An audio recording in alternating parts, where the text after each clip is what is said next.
You trust your gut instinct, and a lot of times, don't be afraid to ask for a ton of things and feel that means you're not trusting your gut. What it means is your gut's telling you you're missing something. This is The Entrepreneur Way with Neil Ball.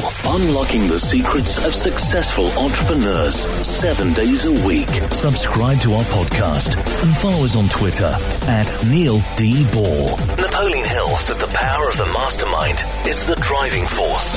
To discover how you can unlock the potential in your business using the power of a mastermind, go to mastermindunlimited.com.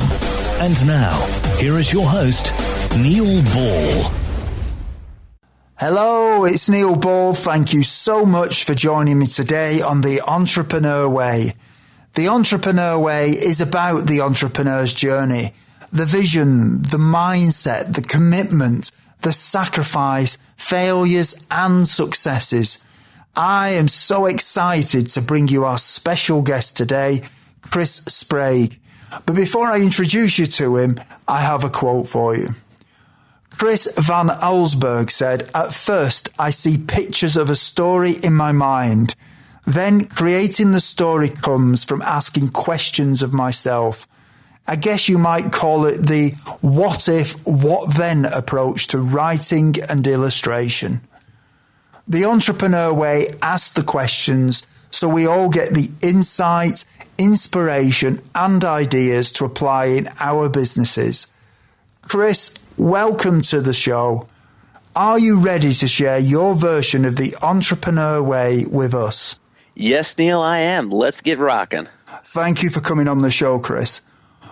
Chris M. Sprague has come from the depths of despair, being broke, homeless and losing everything, to owning a digital television network, being known as a dynamic public speaker and recognised as a personal growth visionary for his work in helping people up-level their lives. Chris, can you provide us with some more insights into your business and personal life to allow us to get to know more about what you do and who you are? Yeah, so I have an interesting journey that if we had 24 hours, I could tell everybody, but here's the nutshell. I started off my life as an actor and a bowler. Now, for those of you cricket fans, know it's not that type of bowler. It's the American bowling, big 16-pound ball, 10 pins down the lane, and thought that was what I was going to do. I've been through some very interesting changes throughout my life, which has led me through many detours. It's led me into the world of information technology and back out again. It's led me through some challenges of going through getting married, getting divorced, and losing everything. It's led me at different points to be homeless and to be some very dark times in my life. The fortunate thing is I've now gotten back to what I was put here to do, which is be an entrepreneur and help other entrepreneurs. And part of the way I do that is through running a digital television network and doing the best I can to not only help entrepreneurs from a business standpoint, but from a personal growth and personal development standpoint. Mm-hmm. So, Chris, can you just explain to us how you make money from what you do right now? Yeah, so there's multiple ways, because the one thing that everybody has to understand is that when they get into doing video, a lot of people get into doing video and believe they're going to be a YouTube star, and a lot of people look at the YouTubers and feel that's an entrepreneurial way of going about it. And what they don't understand is that most YouTube stars aren't making their major money from video. They're making it from monetizing themselves in other ways and monetizing their business. So I've got multiple streams of income. I run a business that does website development. I run a business that does video content creation. Plus, I do public speaking, and I'm an author and a personal growth, personal growth advocate, so to speak. So there's definitely different ways, multiple income streams coming in. And what do you enjoy most about what you do? Yeah. The people and making a difference in people's lives. I mean, I love being on the stage and being able to watch a crowd flow and and see the change in their face. I love being on shows like yours, Neil, and I love working with great entrepreneurs like you and great people who are making a difference and watching them help the world, and make it a better place. So it's all about the people. And what is it that drives you, Chris? That knowing that I can help and make that change. I mean, the thing of it is that when you've been down, I mean, it's real easy for somebody. And granted, I mean, I was, mid six figures. I was senior director for a Fortune 500 company. And when you're in that position, it's easy to go, hey, I'll donate this or I'll do that. And it's easy to see, how to make a difference. But when you're down and when you're finally in that position of being homeless and being, just totally broken in life, and then coming back out of it, you realize what people are going through when they're in that situation. And to be able to be an entrepreneur and to be able to give back and to be able to make that difference, through the videos and through everything else I'm doing, that's what drives me. So you've had your highs and you've had your lows. There must have been something that drew you through that was driving you to make you get back up, because, some people would go through that and maybe fall down and never get back up, or they might just throw the towel in and go and get a normal job or something like that. So what is it that made you carry on through that to get to where you are now? Making a difference in people's lives. I mean, that really is it was kind of interesting. The short version is that, when I was married and I had originally started a leadership coaching business, and it was an abysmal failure. And my now ex-wife came to me and she said, look, shut the business down or I'm leaving you. And I said, pretty much I can't. I know this can be successful and I want to help people. And I'm not choosing other people over you, but I'm saying, let's try and stick this out. And she stuck to her guns and so did I. And, it ended up where she moved on and, we're now divorced and that's, it is what it is. But that was it was the driving force, because after that happened, it was like, okay, now I really have to make sure I help people. And now I really have to keep that as the driving force, because in the end, if you go through all of that, I mean, Neil, I had, in the same year my wife left me, I lost my mom to cancer and I lost my gram to a stroke. Mm-hmm. And, my mom was my birth mom, was my adopted gram. But the short version is both were very unforeseen, had a financial meltdown, lost everything. And at the end of that, you either have to say that what you did was right or was wrong. And if you believe what you did was right, then you got to work even harder to be a success and to let that drive you through. Because if not, then all the hard work was for nothing. Mm. So you had a very strong why then, didn't you? I think that's what seems to have pulled you through. Would you say that's right? Yeah, exactly. And I think that's key for all entrepreneurs, is to find, I call it the 0 point. It's even deeper than the why. But yeah, you have to have a strong why as an entrepreneur, or you're going to struggle mightily. So how do you relax when you're not working in your businesses? Yeah, and I kind of chuckle. It's, every entrepreneur, like we were talking about the pre-show, every entrepreneur give you the same thing. Relax. What is that? But when I do decide to actually do something other than work, I love doing things like riding, like bike riding and hiking and just getting out and being completely away from it. The other thing that, for me, the interesting part is because I have multiple businesses, doing one versus the other, and it ends up being a relaxing thing to do. So I guess that's the other thing is I relax normally, like other people, where, just taking a walk or going out and riding a bike and getting some exercise and just letting that stress de-stress. Or for me, because I have businesses that are different, it allows me to go and literally shift from something that's, maybe a core focused mental activity to a core focused physical activity, or from, maybe doing an interview into, doing a little something on a website that I just kind of want to have a little fun doing. So what I'm trying to relate here is that it's all about change. It doesn't have to be a typical thing where everybody says, hey, relax. It can just be changing what you're doing to alleviate the stress and just to allowing your body and your brain to get in a different state temporarily, which will help you relax. Yeah. And do you have any entrepreneurial role models? The interesting thing about this is that I do, and one gentleman in particular, his name's Paul Martinelli, and he runs the coaching, teaching, public speaking certification team for John Maxwell. He was a guardian angel. He's done a whole lot of things throughout his life, and he's definitely displayed the entrepreneurial spirit and an entrepreneurial drive to be able to succeed. And there's one more. There's a kid there, and I'll call him a kid because he really is. There's a kid I'm doing a JV with right now, and you're going to hear a lot more about him in the next few years. That, ever since he's been 8 years old, has been doing entrepreneurial stuff. He was selling pumpkins at the age of 8, and you'll find out all about that story in another show. And he, to me, even though he's a lot younger than I am, he's a role model because he's got that entrepreneurial spirit, and he understands, how to make things happen. Mm-hmm.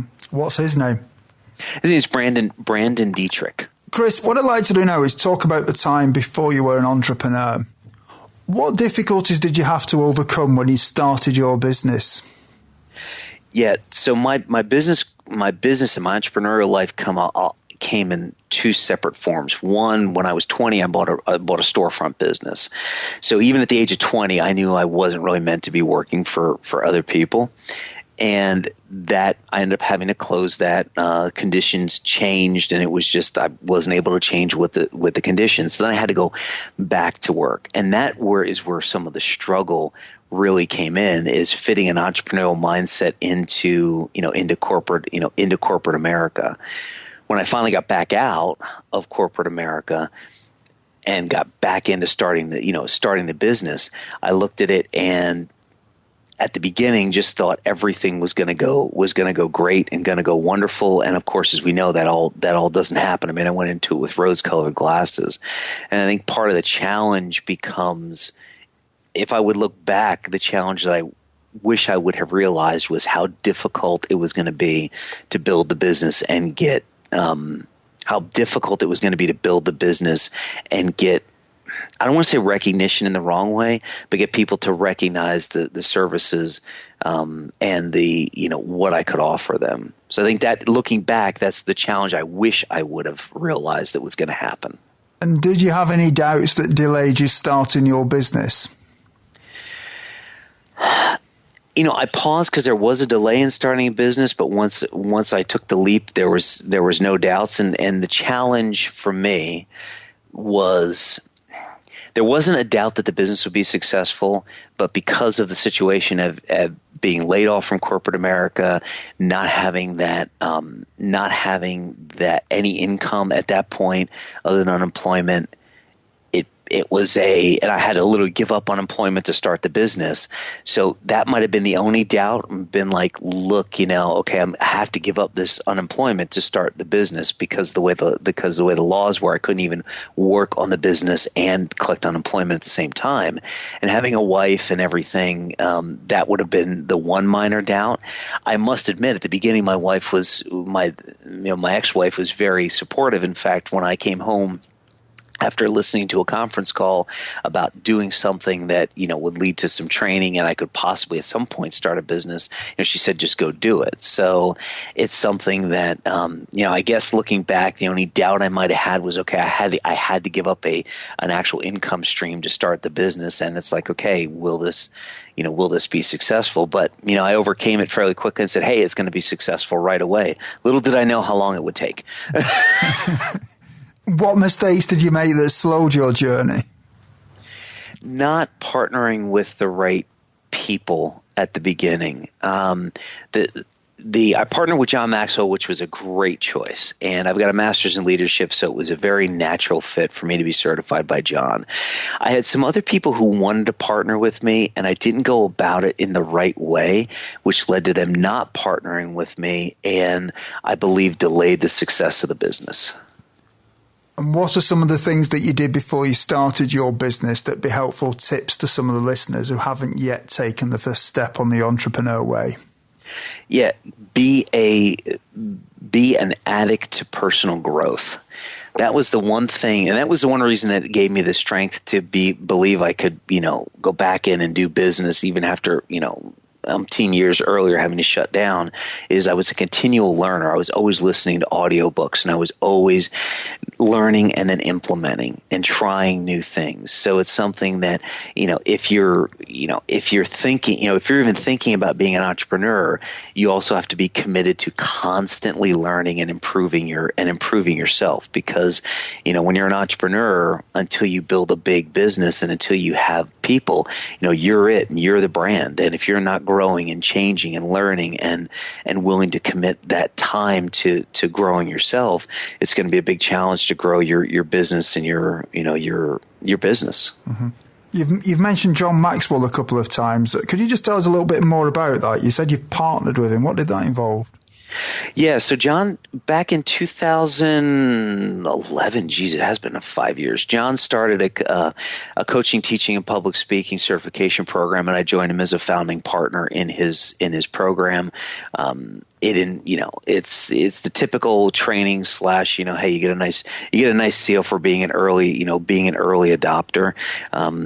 But it's been a very interesting ride, an interesting journey. I've been able to spend time at John's house. I've been able to share the stage with John. So it's been an enjoyable experience. It definitely helped me refine and hone not only my speaking skills, but really understand. It really helped me to understand better what niche and where I would fit in this whole entrepreneur world. Yeah, he's a really sharp thinker, John, isn't he? From what I've read one of his books, but I've seen some of his videos, and he just seems a very switched on guy. Yeah, I mean, it's kind of interesting because he started off in the in the religious world. He actually was a pastor at one point, and had moved into personal growth and development and has really become the recognized leadership expert out there. The odd thing about it is because he never, and this is one of the big learnings, until recently, he hasn't had a big media or a big promotion engine behind him. I mean, when you say the name Tony Robbins, everybody knows Tony Robbins and he gets results for people. But part of the reason everybody knows Tony Robbins is because the huge media exposure he's had and the promotion that he's been doing for the last 20 years. And it's like, John's written 73. John's probably the most famous author that nobody's ever heard of because he's written 73 books, or I think it's going on 80 now at this point.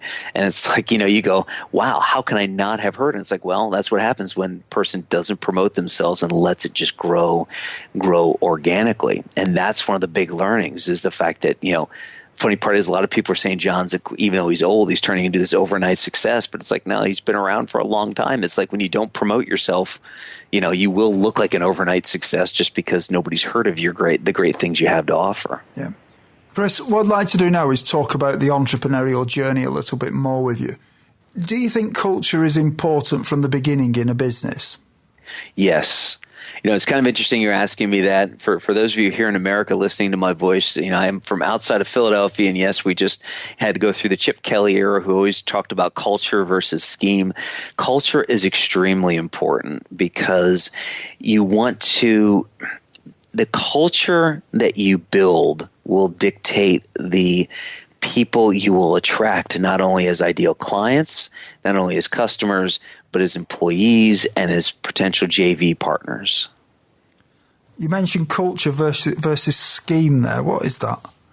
Yeah, sorry, I always have to remember that I can't completely give these sports references. So the fact of the matter is that the short version is that what Chip Kelly did in the first couple years, which actually worked successful, is he pretty much said the culture of this team is going to be the most important thing, and we want good guys, and we want we want high class, high quality guys, and if you're not that, you're gone, and that we will keep things simple. So scheme, it's a football team I'm talking about. So scheme, the plays and everything, will keep things simple. And if we just have good guys and they go out and execute, we're going to win. Worked great for 2 years, not so much the last year. But the whole point back to the entrepreneur thing is the fact of developing that culture. You can here's the thing of it. Short version, you can teach people how to do things, and you can find somebody who can do almost any job you have for them. What you can't teach people is how to match your culture and how to match the person that you want to be associated with. I mean, remember, we're the average of the 5 people we spend the most time with, and in a company, you're the average of all your employees. So you can teach people better skills. You just can't teach them how to fit into your culture. Knowing what you know now, is there anything that if you'd known it when you started out would have helped you to shortcut the learning curve? Yeah, it would have, and I think it goes back to partnering with more people. I'll be the first to admit at one point I had a very arrogant streak, and I think a lot of entrepreneurs have to have that arrogant streak about them and that kind of I know what I'm doing, because let's face it, you got to be either crazy or crazy to be an entrepreneur at some points because it's a lonely world out here. So you have to have that streak in yourself that you're confident. I think at some points, and some of the people who are listening to this who've known me for a while are probably going, wow, he really has changed in the last 5 years. But I think it's partly to get rid of some of the arrogance and realize that you don't have to do everything yourself, and realize that there are people out there who want to help, and to be able to bring those people in, and realize that there are some people out there who do want to help and who aren't interested in a cut or aren't really interested in getting paid. They're interested in paying it forward because somebody helped them. A lot of times as entrepreneurs, we don't want to bring other people in because we're afraid they're going to steal our ideas, or we're afraid they're going to we're afraid we can't pay them. And there are some people out there who definitely want to get paid and need to get paid. But there are a lot of people out there who want to help and just want to be a part of something and are willing to pay it forward. And unfortunately, at the beginning, I thought I had to do everything myself. I thought that I was, I just thought I had to do everything myself. And, I didn't know how to bring other people in. And the reason I tie that into learning is because when you bring other people in and you expose yourself to new people, you get a chance to learn what they did as a success, and you get much more out of it than just their partnership or their service. So, how much does gut feeling influence your decisions in your business? Yeah, 90. I was almost going to say 100%, but nothing can ever be truly 100%. Here's the thing of it, gut feeling for a lot of people gets a bad rep. What I tell people all the time is when you become an expert at something, or when you become proficient at something, you can trust your gut and it's going to be right 99.9% of the time. Do I still want hard data? Sure. Do I still want to make sure that things are going to work properly? Yeah. Here's what I've found. The more I ask for that stuff, it's my gut telling me that I'm missing something. And I got a great example. I'm like I said, Brandon and I are doing something that we're going to bring to market very, very soon. And we've been talking for a couple of days, and I couldn't get over a block. We were trying to figure something out, and it just wasn't working. And we literally, before we were recording this interview, we were on a call, and I said, I got it. Here's exactly what we need to do. And it just opened the floodgates. And it was like, okay, now everything fits into place. But the reason we were talking about everything was because something in my gut was telling me we were missing something. So that becomes the biggest thing, is you trust your gut instinct. And a lot of times, don't be afraid to ask for a ton of things and feel that means you're not trusting your gut. What it means is your gut's telling you you're missing something. Yeah. Chris, life is made of constant change, whether we like it or not, and many people say the only constant in life is change. How do you try to keep up with change? Interesting, because in one of my businesses, especially focused on video, I do something that people tell you shouldn't do as a successful entrepreneur, which is I watch TV all day long. So the whole point is that I look at the businesses I'm in, and I keep up and watch what the movers and the shakers and the people in those businesses are doing. And I pick the best and what I feel resonates with me the most. So, whatever business you're in, pick it, watch it, study it, be an avid consumer of it. But you don't have to copy everybody. Just, understand and pick the best of, I guess here's the best way I can put it. Make life a learning journey every day. When you say you watch TV every day, I assume you're selective about what you're watching. Is there a reason behind that, or is it just you like watching TV all day? Well, no, the specific reason behind it is I believe that we're all constantly changing and that the industry is constantly changing. So I will watch many different shows on a daily basis to say, okay, so when they were recording this, what they use for camera angles? What they use for their interview technique? What are they using for graphics? What are they doing for this? What are they doing for that? And I'll watch it with this uber critical eye, or I'll watch a drama and say, okay, how did they structure this? How did they, is there anything different today versus what we did, 5 or 10 years ago? I'm always looking for that next thing and that next, I don't want to call it a trick, but that next thing that makes a video or makes something great. It makes people want to watch. Let me give you one real quick example. Mm-hmm. I got really frustrated. There's a show here in America called Falling Skies, and I watched it every week, and I got so frustrated because they threw so many commercials in. I was so irritated. But what struck me as odd was it was an extremely popular show. I mean, very popular. And it was like, how are they making this so popular yet throwing so many commercials in? So I just basically watched a whole season and dissected it and figured out that they came up with the premium amount of time, which would be 6 to 8 minutes, that people are willing to watch and then willing to go through a commercial. And it's something that's I watch it. Like I said, I watch TV different than everybody else. And that's where I watch it for the learning experience of how to actually do what they're doing and what secrets do they have that are making them successful. Mm-hmm. It's interesting that you say that about commercials, because over here in the UK, I don't think they ever have 6 to 8 minutes and then a commercial. So it's something they've figured out that seems to work in the US, but I'm not sure why we don't do it over here. I'm glad we don't, but I'm not sure why they don't. Yeah, well, and it's so much different even nowadays. The whole point is, in the old days, there used to be even less commercials, and that becomes a thing. And taking it out of my realm for a second, that is the reason why I do it, because 5 or 10 years ago, from a TV perspective, there was less commercials and they structured them in a different way. Now there's more, and they've had to figure out how to restructure them. When you're talking about radio or talking about podcasts, there's a reason why that people say, well, optimum time is 30 to 45 minutes, where years ago it used to be an hour. And it's all about keeping up with the change by watching the industry you're in. What is your favorite book on entrepreneurialism, business, personal development, leadership, or motivation? And can you tell us why you have chosen it?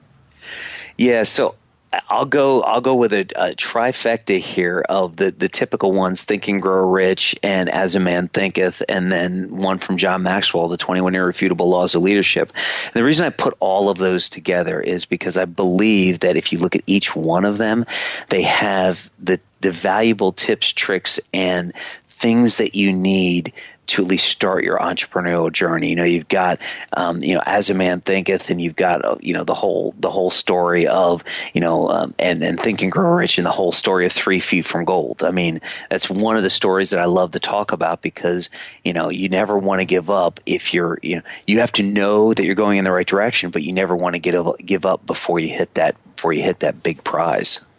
Everyone, when you have a busy life, listening to audiobooks is a great way to expand your knowledge in the time when you may be doing other things, such as driving or when you were at the gym. We have a special offer for you of a free audiobook of your choosing. To choose your free audiobook, go to www.freeaudiobookoffer.com. As long as you've not already signed up, then you will qualify. Chris, what I'd like to do with you now is speculate about a few things for the future. What one thing would you do with your business if you knew that you could not fail? That's, and I love the fact in our pre-show prep that you were saying that people start to try to take the word failure out, because I think failure is always an option. So the odd part is that I don't even, in my vocabulary, I don't care. I'll say I don't care about failure, because I think that failure teaches us a lot. If I knew I couldn't fail, from the TV standpoint, if I knew I couldn't fail, I'd go buy an actual TV broadcast station and just make it happen from a television standpoint. So, I mean, I know that's really personal for me, But what I would invite, I just want to say one thing real quick. I would invite everybody to always realize that you have to look at everything you're doing and realize that, yeah, you probably will fail, and that's okay. It doesn't mean you're a bad person, but that you have to do everything you're doing as if you wouldn't fail, because that's the only way you're going to go out and see what's going to be a success, and what's not going to work. And then you just make course corrections on the way. Mm-hmm. I think Oprah did a similar thing, didn't she? Yeah, she did. Yeah, she went out and she built her following up, and then she went out and she actually bought and created, she bought the broadcasting and everything, and they've definitely been through some challenges. And I guess kind of the interesting thing, Neil, is as a side note, I kind of already, and the funny part is you never realize what you do sometimes until you actually sit back and thought about it. So I think I've already answered the question, because I did launch a digital television network and just said, okay, it's gonna work. So what do you do? I'll launch a digital television network with the plans of going bigger. But that's so but I think that's the key of being an entrepreneur, is realizing that failure is always an option, and that's okay. It might hurt, it might be a problem, but you'll get through it, and as long as you learn something, then it works. Yeah. What skill, if you were excellent at it, would help you the most to double your business? The interesting part is I'm going to say interpersonal pitching. I can stand on a stage and sell high-ticket programs all day long, and I can close people. I've closed, upwards of 77% of rooms at some point. So got no problems. But man, when it comes down to interpersonal, it just becomes that's why I get other people who are better than that at me with doing the one-on-one pitching. And the reason I say that is because I think that it really becomes key to building a great business, that you learn not only to find nuances of being on stage or being in a large group and being able to pitch, but really getting down to the people and the one-on-one, and having that confidence that the person in front of you needs your service, but you want to do business with them, but you don't need to do business with them, and just having that confidence and having that great style. I see a lot of people have that great style where their interpersonal or their one-on-one sales are just off the charts. It's like you sit in front of them and you go, okay, I'll buy whatever you're selling. I don't care. Mm-hmm. It's like I can do that on stage, but for me, it's more of a challenge when I'm dealing with somebody one-on-one. It's interesting you say that, because I think most people would probably have a problem with both of those rather than just one of them. So I'm sure somehow you could translate your stage. The ability to do it on stage surely is the more difficult of the two, I would have thought. So you must be able to do it one-on-one somehow.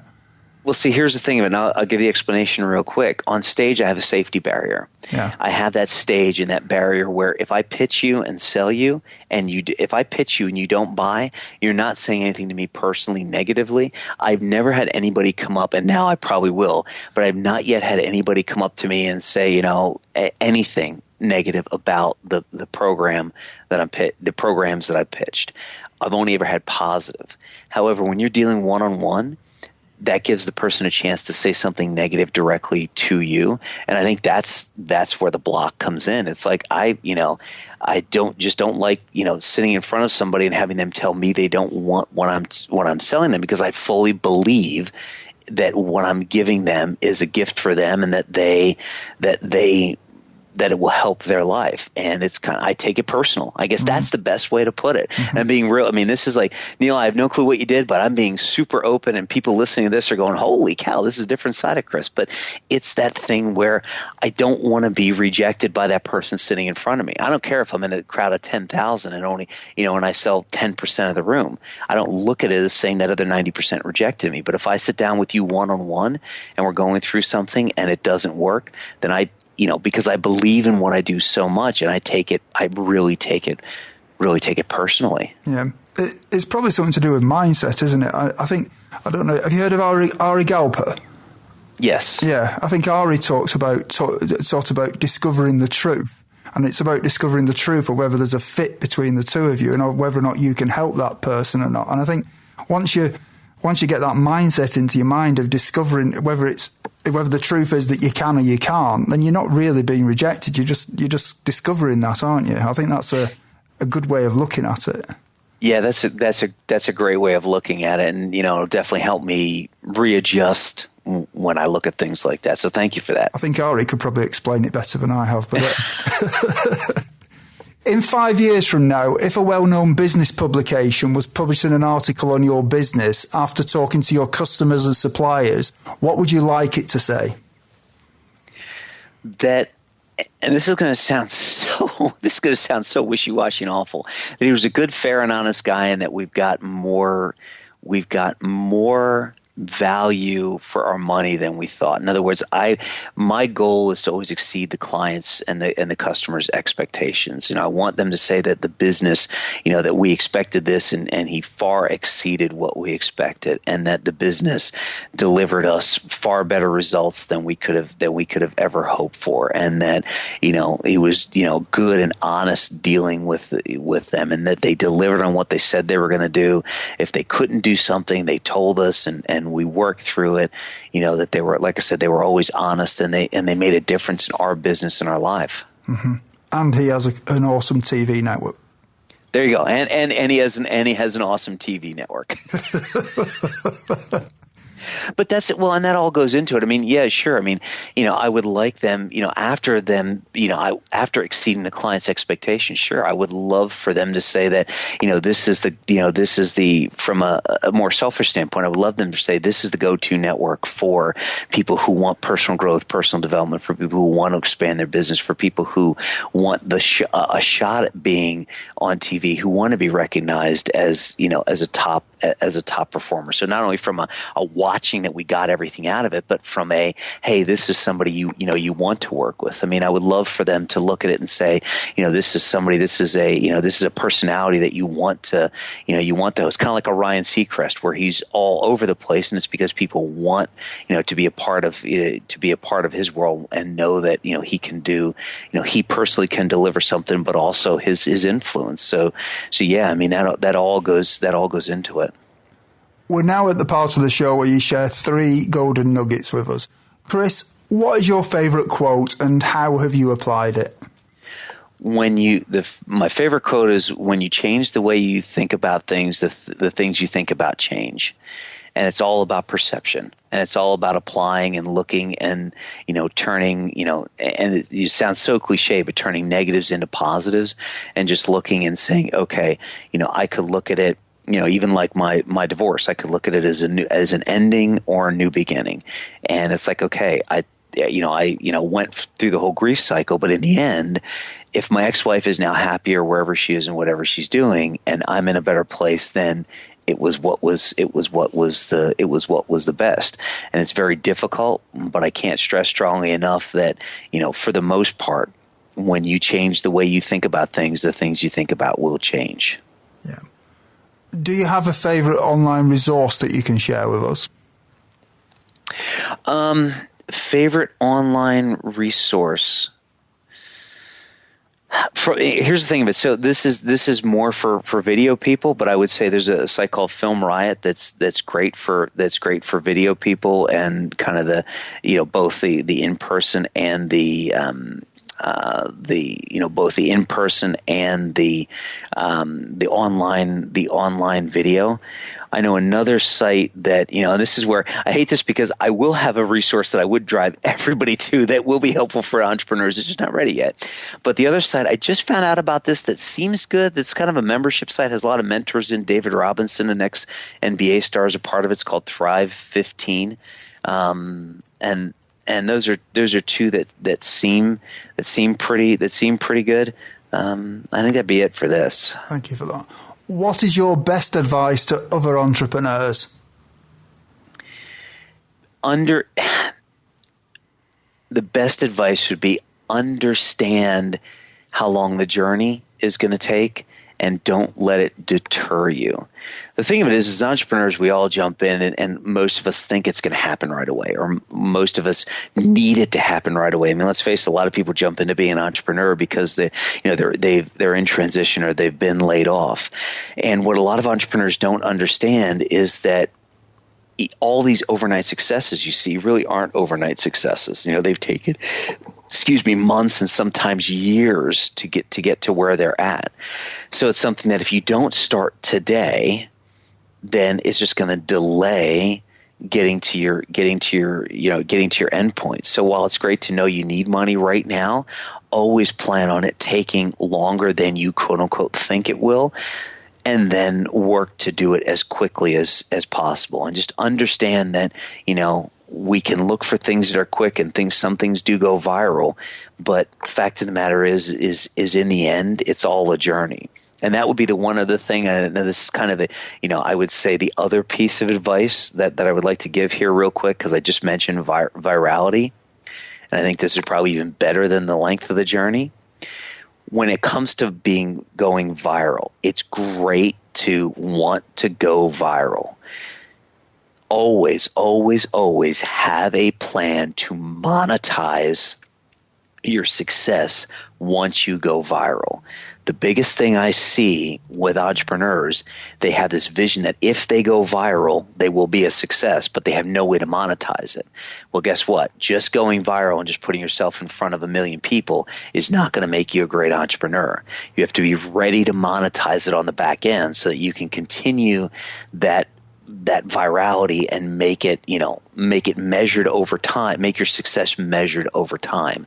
So, plan for viral, that's great, but have a plan to monetize it when you get that success you're looking for. Everyone, if you didn't manage to get a note of Chris's favorite resource or his favorite books, you can find the links on Chris's show notes page. Just go to theentrepreneurway.com and search for Chris or Chris Sprague in the search box. Chris, is there anything else that you'd like to add about your business? I guess here's the biggest thing. Our goal in all the businesses I have, my goal is to exceed client expectations and work with the right people and work with ideal clients. In the end, if you're a coach or consultant and listening to my voice right now, and you realize that getting content out there and content marketing and producing a lot of great content is going to be the way that you are going to resonate with your ideal clients, they invite you to get in touch with me and see if having a show on VCN TV, the Video Content Network, is right for you. We're always looking for great new hosts and great new show ideas. I'll put a disclaimer up. We've got to get the disclaimer up on the website. We'll talk about the fact that when you submit a show idea, we might have multiple people at the same time submitting the same show ideas. So, just realize that, and we may or may not use it. We can't guarantee anything. However, we're always looking for great hosts and great people to work with to not only be a host on the show or be a part of the network. So if you're looking for the next big thing in digital television, I invite you to at least give us a look and talk to us and see if we can do something together. So I think that's the best thing I can say right now. Thank you for that, Chris. Chris, it has been an honor having you on the show whilst you share your journey of your ups and downs of being an entrepreneur, and you've really given us some useful insights into the entrepreneur way, and you've inspired us all. So thank you so much for coming on the show. You're welcome, Neil. It's been an honor and a privilege to be on your show. You're doing great stuff out there, and I look forward to hearing more of your episodes, and look forward to continuing to interact in the future. You're welcome, Chris. Thank you. Thank you for listening to The Entrepreneur Way. Subscribe to our podcast and follow us on Twitter @Neil D. Ball.